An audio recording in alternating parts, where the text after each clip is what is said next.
I am the Tofu Golem. Please enjoy the video. You begin by equipping medkits and quick keys so you can act instantly.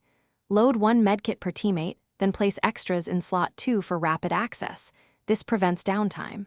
Once done, test the quick key in a safe area so you know the animation and delay. Make sure to balance medkits with ammo. Too many heals and you run out of firepower. Practice the draw-induce motion once. The faster you trigger it, the less exposure you have to enemy fire.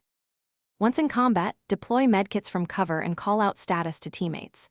When a player is injured, approach safely, hold the heal key, and watch the progress bar to 100%. Interrupting costs time. For downed teammates, get behind cover, use the revive kit, then apply a bandage to stop bleeding. Remember to manage cooldowns. After using a medkit, you may need 2 to 4 seconds before sprinting back into the fight, so reposition, then re-engage.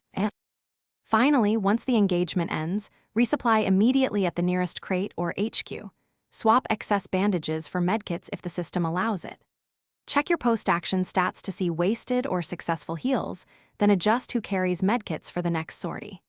If a heal or revive fails, troubleshoot. Confirm your keybinds, check network latency, and ensure the target is within valid range.